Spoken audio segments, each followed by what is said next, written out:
Atos dos Apóstolos, capítulo 2, versículo de número 29. Irmãos, posso dizer-lhes com franqueza que o patriarca Davi morreu e foi sepultado, e o seu túmulo está entre nós até o dia de hoje. Mas ele era profeta e sabia que Deus lhe prometera sob juramento que colocaria um dos seus descendentes em seu trono. Prevendo isso, falou da ressurreição de Cristo, que não foi abandonado no sepulcro e cujo corpo não sofreu decomposição. Deus ressuscitou este Jesus, e todos nós somos testemunhas desse fato. Exaltado à direita de Deus, ele recebeu do Pai o Espírito Santo prometido e derramou o que vocês agora veem e ouvem. Pois Davi não subiu aos céus, mas ele mesmo declarou: o Senhor disse ao meu Senhor: senta-te à minha direita, até que eu ponha teus inimigos como estrado para os teus pés. Portanto, que todo Israel fique certo disto: este Jesus que vocês crucificaram, Deus fez Senhor e Cristo.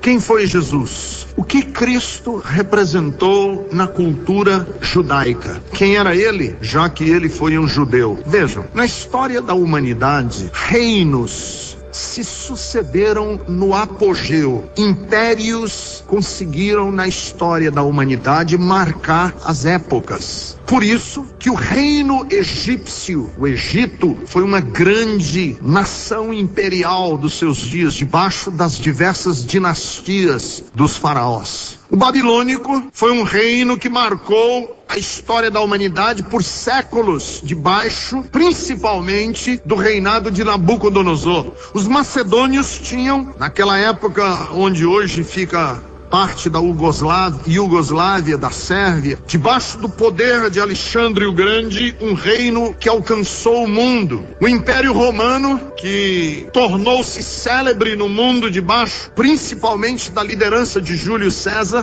transformou Roma na imperatriz do mundo. E várias nações se sucederam no apogeu da glória. E imperadores conseguiam alavancar suas nações e os seus países para a glória. Carlos Magno, Napoleão Bonaparte, os czares da Rússia, os kaisers alemães, todos eles conseguiram transformar os seus países em grandes impérios. Alguns impérios que tinham características distintas. Por exemplo, o Império Romano era um império militar. O Império de Alexandre o Grande era um império expansionista. Houve reinos que eram tolerantes com os que haviam conquistado, como por exemplo os romanos, que promoviam o que se chamava na história de a Pax Romana. Houve alguns reinos que eram massacrantes. E os judeus, ao longo da história, ambicionavam, desejavam, sonhavam que o reino de Israel fosse estabelecido na categoria de uma grande nação. E desde Abraão, quando Deus fez a promessa a Abraão, que disse: Abraão, em ti serão benditas todas as nações da terra, os judeus entenderam que essa promessa de Deus um dia iria se cumprir, e que Israel teria como nação a mesma categoria desses grandes países e desses grandes impérios. Mas eles não conseguiram, porque logo depois de Abraão, vocês conhecem a história, houve uma grande fome na terra, e antes que eles se organizassem como nação, eles foram obrigados a emigrar para o Egito, porque lá no Egito José ia prover comida para eles, e eles lá no Egito ficaram durante 400 anos. Porque levantou-se um outro faraó que não conhecia José e escravizou o povo de Israel. E ao invés deles crescerem para o status de uma grande nação, eles eram escravos. Foi aí que Deus mobilizou Moisés, que tirou o povo da escravatura do Egito e prometeu levá-los de volta à terra prometida, a terra que tinha sido dada a Abraão. Só que no trajeto entre a libertação do Egito e a tomada da posse que Deus tinha dado a eles da terra, o povo se corrompeu, e eles ficaram perambulando 40 anos pelo deserto, até que aquela geração morreu. E eles finalmente tomaram conta da terra prometida debaixo da liderança, não mais de Moisés, agora da liderança de Josué. Mas logo que eles tomaram posse da terra prometida, ao invés de eles se organizarem como nação para serem esse grande império, eles entraram num período de anarquia. Anarquia política, social, econômica, religiosa, que é um livro da Bíblia que descreve essa anarquia, que é o livro de Juízes. Verdadeira anarquia. E eles, por 400 anos, tiveram que adiar o sonho de serem uma grande nação. Depois de 400 anos de anarquia, já sem suportar mais aquele sistema, o povo se revolta contra Deus, contra o estado de coisas e pede um rei. Nós queremos um rei. Qual é a ambição que esse povo tem? Eles querem ser um grande império. O judeu não se conformava de não ser um grande império. Nós queremos um rei que nos faça ser poderosos como são as outras nações. E eles então tiveram Saul como rei. E Saul foi um desastre, porque Saul era um paranoico, psicótico, doido, era um tirano, era um sujeito que literalmente ficou louco. Ele acaba cometendo suicídio, foi um desastre. E aí, de Saul, Deus então diz: eu vou levantar um rei segundo o meu coração, Davi. E Davi é esse rei, e ele consegue pela primeira vez organizar o povo como nação, como império, dar uma estrutura política aos judeus, e tem um sonho que ele acredita que vai colocar o povo de Israel na categoria de nação classe A. Eles vão sair da nação tupiniquim e vão chegar na nação classe A. Vão sair do terceiro mundo e vão entrar no primeiro mundo. Davi tinha esse sonho. Ele ia construir um templo tão magnífico para Deus, que ia ser uma das maravilhas do mundo antigo. Só que Deus disse: você não, o seu filho constrói esse templo. Salomão herda o trono e constrói o mais magnífico templo que já foi erguido na humanidade passada. Era um esplendor, templo de Salomão. Só que Salomão, e nós brasileiros entendemos um pouco disso, se embriagou com o poder. Ficou novo rico. Sabe síndrome do novo rico? Quem nunca tem, no dia que começa a ter um pouquinho, e aí ele vai na joalheria e diz assim: eu quero um relógio. E o joalheiro diz assim: qual? Eu disse: o mais caro. Esse é o novo rico. Ele vai comprar o carro e ele entra na loja e o senhor diz: o senhor está querendo comprar um carro? Ele diz: qual? O mais caro que você tiver. É o novo rico. Salomão era o novo rico. Ele começou a gastar,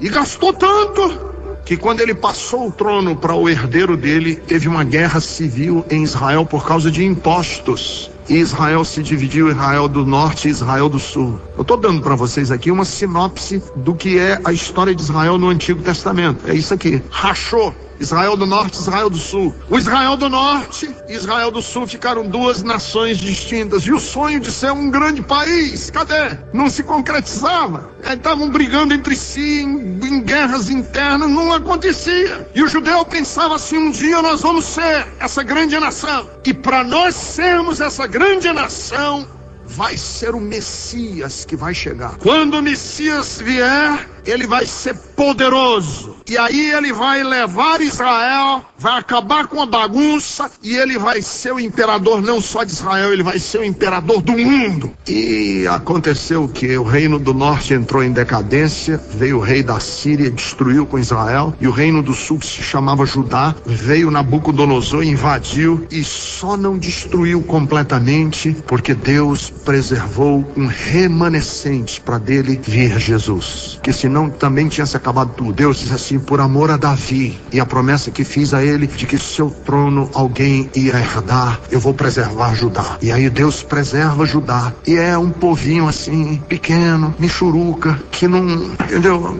Israel virou um Brasil. Sabe por quê? Porque quem nasceu com a sina de se parecer com Bangladesh nunca chega a se parecer com Mônaco. Quem nasceu no meio da pobreza, parecido com moçambicano, nunca vai ficar parecido com suíço. Quem nasceu, e Israel era esse povo pequeno, mas eles tinham ambição grande, tinha complexo de primeiro mundo, tinha cabeça de coisas grandiosas. E para cumprir essa coisa grandiosa, eles precisavam do Messias. Que venha o Messias. chegou o Messias, quando é que o Messias vem? E aí alguém perguntasse a um judeu e dissesse assim: como é que você acha que vai ser o Messias? De que jeito você acha que vai ser o Messias? Ora, na cabeça dele, para tornar Israel uma grande potência, tinha que ser que tipo de Messias? Ele tinha que ser mais corajoso do que foi Abraão, saiu da sua terra sem saber para onde ia. Tinha que ser mais manso do que Moisés, que foi o homem mais manso que o mundo já conheceu. Tinha que ser mais guerreiro do que foi Josué, que conquistou a terra que estava tomada de gigantes. Tinha que ser mais sensível e mais carismático do que foi Davi. Ele tinha que ser mais sábio do que Salomão. Ele tinha que ser mais puro e mais íntegro do que tinha sido o rei Josias. E tinha que ser mais intrépido do que tinha sido Elias, o grande profeta. Que venha o Messias, mas o Messias tem que ser poderoso como foi Sansão. Que venha o Messias, mas o Messias seja um guerreiro, como dizem os cearenses, que tem sangue nos olhos. Tem que ser mais poderoso do que foi Carlos Magno. Tem que ser mais poderoso do que jamais foi Napoleão Bonaparte. Ele tem que ser mais guerreiro do que foi Winston Churchill. Ele tem que ser mais forte do que foi qualquer um desses grandes imperadores que o mundo conheceu. Qualquer um desses grandes estadistas que o mundo conheceu. Séculos se passaram. Os momentos de esperança cresciam e desapareciam no coração dos judeus e o Messias não vinha. O Messias não vinha. O Messias não vinha. Depois de um longo período de silêncio, 400 anos sem nenhum profeta, que é o que nós chamamos de período interbíblico, entre o último capítulo do livro do Antigo Testamento para o primeiro Evangelho, tem uma brecha de 400 anos. Nenhum profeta, nada, silêncio total. Nesse período de silêncio de 400 anos, começa um homem meio esquisito, que ele se veste com roupas de camelo, se alimenta de gafanhotos e mel silvestre e anda pelo deserto, gritando com o dedo em riste, dizendo assim: eu sou aquele que prepara o caminho do Senhor, arrependei-vos, porque é chegado entre vós o reino de Deus. João era o nome dele, e ele recebeu a alcunha, ele recebeu o apelido de Batista, e ele ficou conhecido como João Batista, porque ele começou um ritual que ninguém tinha praticado naquela época, que era de mergulhar as pessoas nas águas para que eles pudessem ser redimidos dos seus pecados. João Batista. E ele vem dizendo: é chegado, o Messias está para se manifestar. E um dia esse João Batista está batizando no Rio Jordão, ele está mergulhando as pessoas nas águas. De repente ele olha, e da ribanceira do rio, descendo a encosta do rio, a margem do rio, na direção dele, vem andando um homem, e pelo seu caminhar, pela maneira do seu porte, pela maneira como ele olha, João Batista tem uma intuição divina, e ele indica e diz assim: aquele é o Cordeiro de Deus que tira o pecado do mundo. E quando Jesus é batizado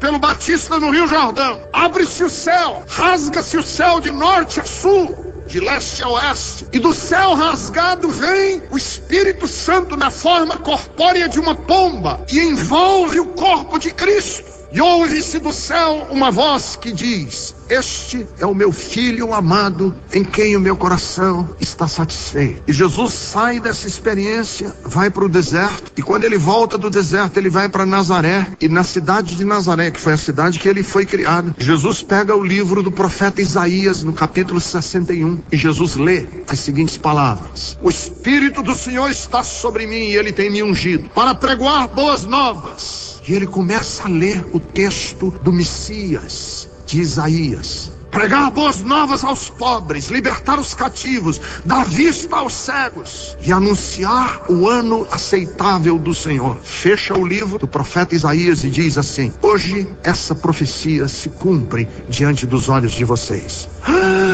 Foi um horror. Todo mundo ficou revoltado dentro da sinagoga, porque ele estava ou dizendo a verdade ou estava blasfemando, porque ele estava dizendo que ele era o ungido de Deus, o Messias. E todo mundo franziu a testa, olhou assim e disse: esse? O nosso Messias é só isso? Só? Nós queríamos um Messias, a gente tinha assim uma outra expectativa de Messias, entende? Forte, barriga de tanquinho, cara de mal, carismático, fala com gestos e trejeitos, E quando ele fala, as pessoas... E Jesus tinha um semblante despretensioso. E as pessoas disseram, não, esse é o filho de José e de Maria, e eles são os carpinteiros, ele era carpinteiro aqui. A expectativa messiânica foi frustrada. Não, Messias assim não, a gente esperou tanto tempo. A gente queria um Messias bala, a gente queria um Zidane, assim, entendeu? Um que rebenta, a gente quer um que rebenta, não é esse não. E os próprios apóstolos, quando Jesus, porque eles ficaram pensando que Jesus vinha para implementar um reino, transformar Israel numa grande potência, e o judeu ia ser uma coisa maravilhosa, e o reino ia ser fantástico, ia acabar com fome, ia acabar com toda a miséria, e não havia mais doentes, e ele ia implementar um reino de justiça. Israel ia ser a pedra preciosa da humanidade. Israel, uma gema, um brilhante de milhões de quilates brilhando no mundo, Israel. E Jesus, ao invés de fazer isso, ele vai cuidar de viúva, estava visitando cemitério, cuidando de leproso, passando a mão da cabeça de criança, e o povo foi crescendo. E aí vocês entendem por que o judeu criou uma rejeição a Cristo, a ponto deles disserem, nós temos que matar esse homem, tem que crucificá-lo, acaba com ele, porque ele é o contrário da nossa expectativa messiânica. Ele é tudo que a gente jamais pensou que o nosso Messias não podia ser. Curou hemorragia ginecológica de uma mulher, botou lama nos olhos de um cego para curar, e os judeus diziam, não é muito pouco, não é só isso que a gente quer coisas fantásticas, faz um sinal, coisa maravilhosa, a gente quer ver fogos de artifícios de Deus no céu, a gente quer ver coisa assim, relâmpago, coisa assim de Hollywood, uma coisa fantástica, não é pouco que você está fazendo. Se você quer ser o Messias, os próprios apóstolos, imaginem, que imaginavam que Jesus ia estabelecer os reinos de Israel, que chegou ao ponto da mãe dos apóstolos ir interceder para Jesus. Só o Senhor, quando implementar o reino mesmo, e o Senhor for fazer o seu ministério, já tinha pistolão naquela época, né? Dá um cargo para um filho meu, eu quero um sentado do lado, outro sentado do outro. O Senhor está considerando isso? Teve até isso, eles não estavam entendendo, eles não caíam a ficha, de ninguém caía a ficha, porque os apóstolos, não se enganem, eles estavam servindo a Jesus e achando que qualquer hora Jesus dava um murro na mesa e virava o jogo, e que na hora em que Jesus desse a mão na mesa e virasse o jogo, aí vinha o reino de Israel. E Israel então era só rumo aos píncaros da glória. E aí Jesus é crucificado e morto. Agora vocês avaliem a decepção no coração dos apóstolos quando eles viram Jesus morto. Foi um fracasso tão retumbante para eles a morte de Jesus, que eles não conseguiam digerir, eles não conseguiam trabalhar essa questão. Eles foram no fundo do poço. Morreu naquele que a gente tinha colocado a esperança de Israel. Morreu. Até a crucificação eles estão sem entender direito o que está acontecendo, porque eles tinham expectativas de Jesus poderoso, guerreiro, um Hércules. Se os gregos tinham Hércules, nós vamos ter o nosso. Eles podem chamar o deles de Hércules, nós vamos chamar o nosso de Messias. E ele é o servo sofredor, meigo e doce. E durante 40 dias depois da ressurreição de Jesus, Jesus passa 40 dias na terra conversando com os discípulos a respeito do reino de Deus, e começa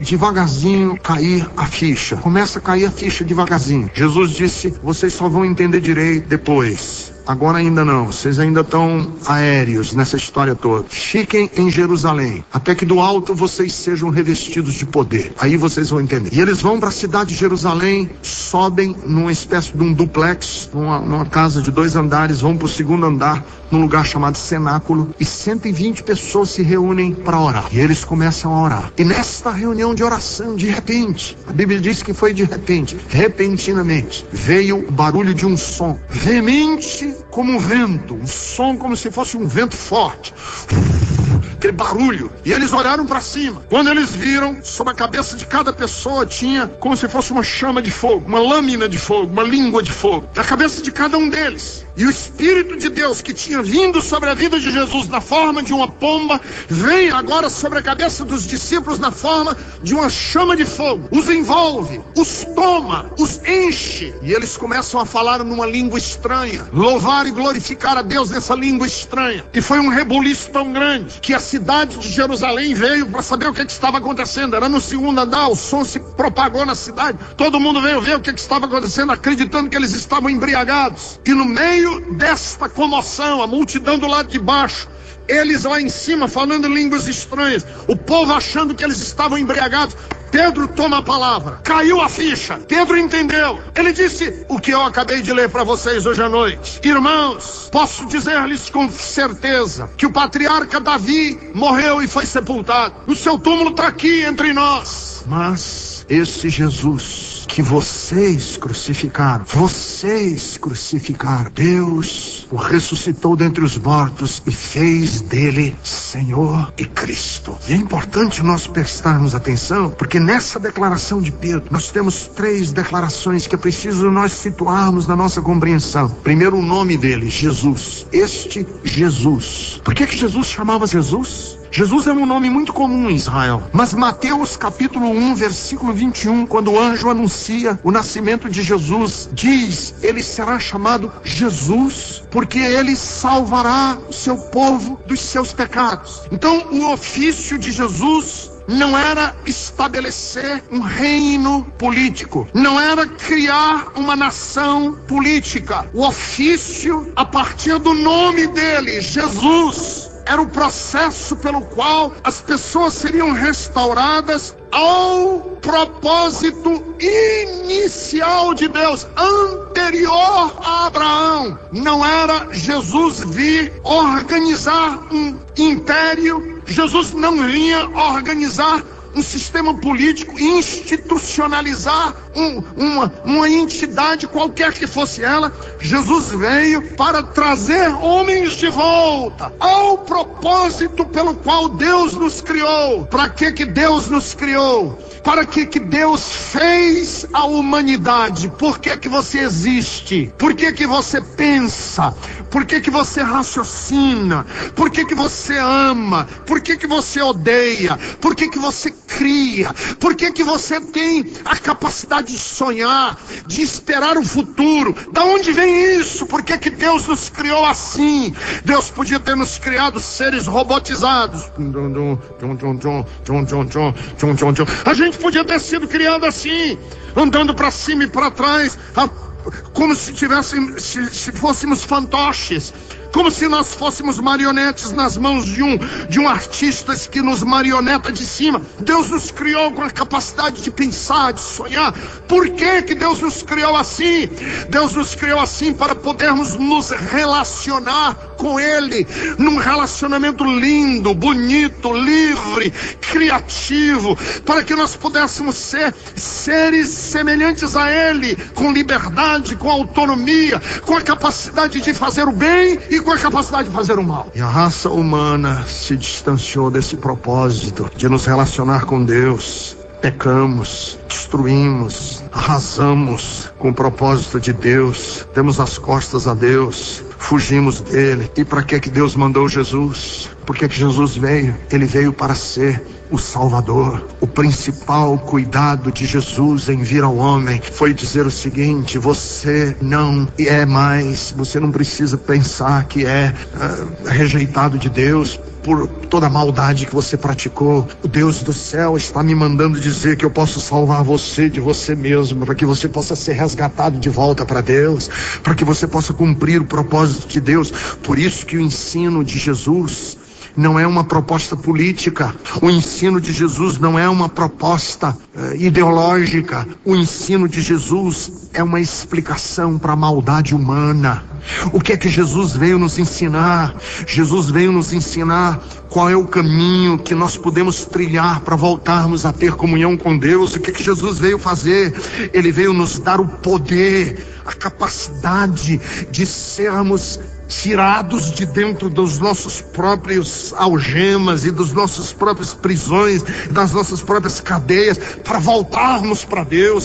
Para que ele veio? Ele veio para fazer uma aplicação da natureza de Deus em nossa natureza, para que nós possamos ser participantes da natureza divina. Por isso que Jesus vem. Jesus vem para que o mal se converta em bem, para que o amargo vire doce, para que o vingativo se torne uma pessoa perdoadora, para que o esperto, que maquina o mal, se transforme numa pessoa singela de alma, para que a pessoa violenta se encha de ternura, para que o inimigo volte a abraçar o seu inimigo. Veio nos salvar de nós mesmos. Nós nos tornamos monstros de esperteza, que não é esperteza, monstros por causa da nossa esperteza. A gente se acha esperto demais, a gente se acha capaz demais, autônomo demais. Deixa comigo, a gente diz, deixa comigo. Nós repetimos para nós mesmos, e nós vamos de passo em passo nos destruindo. E ele vem nos salvar de quê? Dos seus pecados. E o que é o seu pecado? É você mesmo, é o que você faz contra você mesmo. Então, quando a gente diz assim, chegou Jesus, chegou o reino de Deus, o que nós estamos dizendo? Que quando chega o reino de Deus, eu deixo de me preocupar só com o meu umbigo e eu passo a me preocupar com o próximo. Quando chega o reino de Deus, o mentiroso começa a se sentir irrequieto com a sua mentira. Quando chega o reino de Deus, os olhos que são a janela da alma querem ser puros. Quando chega o reino de Deus, eu abdico da violência. Eu abro mão do meu direito de retaliar. Eu abro mão do meu direito de castigar e busco a paz e torno-me amigo do meu inimigo. Chegou o reino. Até as palavras que saem da minha boca eu digo com mais cuidado, porque a minha natureza é transformada para desejar, para trabalhar no sentido de me tornar mais parecido com Ele, que é agora a minha referência de vida. Vejam, os judeus estavam esperando outra coisa e Jesus vem e faz outra, completamente diferente. A expectativa deles era uma e ele vem e cumpre outra. E Pedro, no sermão que ele prega no dia de Pentecostes, ele diz: portanto, que todo Israel fique certo que este Jesus que vocês crucificaram, Deus o fez Senhor e Cristo. Olha que interessante, ele usa duas palavras. A palavra Senhor, que era usada naquela época só com o imperador romano, Kyrios em grego, Senhor, só se usava com o imperador romano, e Cristo. Então ele usa duas terminologias, uma romana, Senhor, e outra judaica, Cristo. A palavra Cristo é a palavra Messias em grego. Christos em grego é a palavra Messias em hebraico. Pedro diz assim: vocês crucificaram porque vocês tinham outras expectativas, pois este que vocês crucificaram, Deus fez dele Senhor e fez dele o Cristo. É interessante isso. Por que o Cristo? Porque a palavra Cristo é o Messias. E aí nós vamos compreendendo um pouco qual era a função do Messias, que não era o que os judeus esperavam, mas o que Jesus fez. Os judeus esperavam uma coisa, mas Jesus fez outra. O que foi que Jesus fez como Messias? Jesus não veio implementar império, Jesus veio mostrar Deus para os homens. O Messias, a função do Messias não era construir um império, era revelar Deus aos homens. Por quê? Porque até Jesus, tudo o que se sabia sobre Deus era especulação. Quem é Deus? Como é que eu sei a respeito de Deus? Aí as pessoas especulavam. E os filósofos gregos, eles tinham uma máxima na filosofia grega que era o seguinte: um pássaro não pode voar em direção ao sol. Os gregos diziam, os filósofos gregos, um pássaro não pode voar em direção ao sol. Por quê? Por que um pássaro não pode voar em direção ao sol? Primeiro, porque o sol está muito longe. E antes dele chegar no sol, ele morre. Segundo, que o sol é muito quente. Se o pássaro chegasse no sol, ele morreria torrado muito antes de chegar ao sol. Então um pássaro não pode chegar nunca ao sol. Aí eles faziam a analogia: o ser humano não pode chegar a Deus, porque Deus está muito longe. E Deus é tão inacessível que nós nunca podemos chegar a Ele. O que nós sabemos a respeito de Deus é uma especulação nossa. Eu acho, eu penso, a minha teoria, todo mundo tem uma teoria a respeito de Deus. São as nossas especulações. Até Jesus, tudo que se sabia sobre Deus era especulação. O que Deus faz com o Messias? Unge ele para ele ser a encarnação de Deus entre os homens. Quando você olha para Jesus, você vê Deus. Na linguagem dos computadores, computacional, ele é a interface entre Deus e os homens. Ele é a mediação entre Deus e os homens. Você quer ver Deus? Você não adianta querer conhecer Deus a partir das suas especulações. Porque antes de você chegar a conhecimento de Deus, você já morreu. Porque Deus é infinito e você é finito. Deus é santo e você é pecador. Deus é eterno e você é mortal. Você nunca vai chegar ao conhecimento de Deus. Esquece. E isso não é porque você é cristão ou é budista ou é espírita. Você nunca vai conhecer Deus. Qualquer homem, qualquer pessoa, seja ele o Papa de Roma, seja ele o Billy Graham dos protestantes, ou ele seja o Dalai Lama dos budistas, nunca um homem, uma mulher, uma pessoa vai conhecer Deus. É impossível. Só existe uma maneira de Deus ser conhecido, é se ele fizer o caminho oposto. Se Deus vier nos visitar aqui, porque eu não posso ir lá, mas ele pode vir aqui, e Deus então encarna no seu filho, feito uma criança, e vive no meio dos homens. E quem olha para Jesus vê Deus. E Jesus disse isso. Ele disse com todas as letras: eu vim para que vocês conhecessem Deus. Porque um dia ele estava com Filipe e ele vinha falando sobre Deus e sobre o Pai e sobre Deus, e Filipe olhou para Jesus já no fim do ministério. Você vê como a cabeça dos apóstolos não estava em sintonia. Mistério. Filipe olha para Jesus e diz assim: Senhor, mostra-nos o Pai e isso nos basta. Aí Jesus, eu acho que ele, se ele tivesse assim na mesa, eu acho que ele botou a mão assim na mesa e bateu e disse assim: não é possível, Filipe, quanto tempo eu estou com vocês e você não sabe que eu e o Pai somos um. Quem vê a mim, vê o Pai que me enviou. Quem vê a mim, vê o Pai que me enviou. E o apóstolo Paulo captou, entendeu essa mensagem. Paulo, tanto que em Colossenses 1, dos versículos 15 ao versículo 19, Paulo diz assim: ele é a imagem do Deus invisível. Olha que linda essa frase. Ele é a imagem, é a concretude do Deus invisível, o primogênito de toda a criação, porque nele foram criadas todas as coisas, nos céus, na terra, as visíveis e as invisíveis, sejam tronos, sejam soberanias, sejam principados, sejam potestades, tudo foi criado por meio dele, e sem ele nada seria criado, porque ele é antes de todas as coisas, nele tudo subsiste. Ele é a cabeça da igreja, é o primogênito de entre os mortos, para em todas as coisas ter a primazia. E aí Paulo termina o versículo 19 dizendo assim: porque aprouve a Deus que nele residisse toda a plenitude da divindade. Toda a plenitude da divindade está em Jesus. Qual é o ministério de Cristo? Mostrar Deus aos homens. Quando você estiver em dúvida, você disser assim: será que Deus me ouve, pastor? Às vezes eu falo e eu acho que Deus está tão longe. Veja como é que Jesus se comportou quando um mendigo chamou por ele. Jesus ia passando por uma rua e um mendigo chamado Bartimeu gritou para ele e disse: Jesus, filho de Davi, tem misericórdia de mim. Jesus parou. Os discípulos mandaram o cego lá se calar. Bartimeu, mendigo, cego. E Jesus disse: quem me chama? Eles estão todo mundo gritando aqui. Então Jesus disse: não, manda vir ter comigo quem me chamou. Se um cego, mendigo, na beira do caminho, gritou pelo nome dele e ele parou tudo que estava fazendo para atender ao cego. Nesse comportamento de Jesus nós sabemos quem Deus é. Deus é assim. Não há uma voz que seja dirigida a Deus que Deus se faça de surdo. Ele dê as costas. Jesus ia passando uma mulher com fluxo de sangue. Ela tinha uma hemorragia ginecológica intermitente. Ela perdia sangue. De vez por outra ela entrava nesse processo há 12 anos. E ela foi por detrás de Jesus porque ela disse: se eu tocar na orla do vestido dele, eu serei curada desse meu mal. E ela tocou e Jesus parou. Disse: alguém me tocou. Os discípulos disseram: lógico que alguém te tocou. Tem uma multidão aqui, um empurra maior do mundo.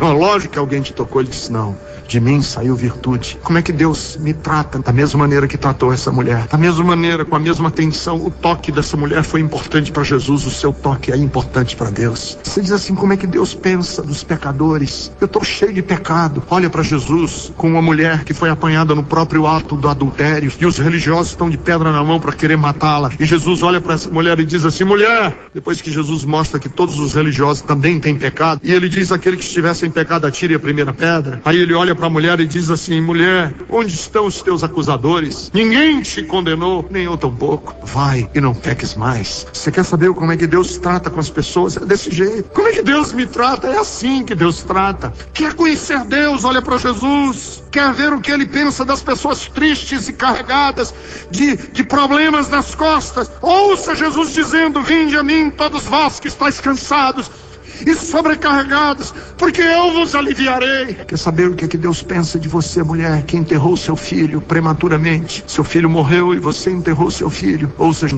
para a viúva de Naim, está saindo da cidade para enterrar o próprio filho. Mulher, não chores mais. E aí eu completo esse pensamento de Jesus quando ele disse à beira do túmulo de Lázaro: quem crer em mim e vive, esse jamais morrerá. O que você pensa a respeito de Deus está definido no que você pensa a respeito de Jesus, porque o Pai é como Jesus é. Uma das verdades mais lindas do cristianismo não é que Jesus é a imagem de Deus só, Deus também é a imagem de Jesus. E quem quer conhecer Deus, basta olhar para Jesus. Mas ele veio para ser Senhor, Senhor, porque Pedro diz assim: este que vocês crucificaram, Deus o fez Senhor, Cristo, Senhor. Senhor por quê? Como Senhor? Se ele e o Pai são um, por que Senhor? Pensem comigo, caminhem comigo nesse pensamento. Deus tem tudo sob o controle dele, tudo, desde a curso das galáxias mais distantes, os buracos negros, as galáxias que estão nos cantos mais remotos do universo, os vetores que mantêm o universo em equilíbrio, tudo está debaixo do controle disso, tudo, até as partículas quânticas que compõem os átomos, os quarks, as coisas mais mínimas, a nanorrealidade está debaixo do controle de Deus, tudo está debaixo do controle de Deus, com uma exceção. Uma exceção. Existe uma parcela do universo que não está debaixo do controle absoluto de Deus. O seu e o meu coração não está. Por que Deus não tem todas as coisas debaixo do controle absoluto dele? Porque é a única possibilidade de relacionamentos reais e genuínos, livres. Ele veio para ser Senhor de vidas, reconquistar o direito de ser o Senhor de vidas.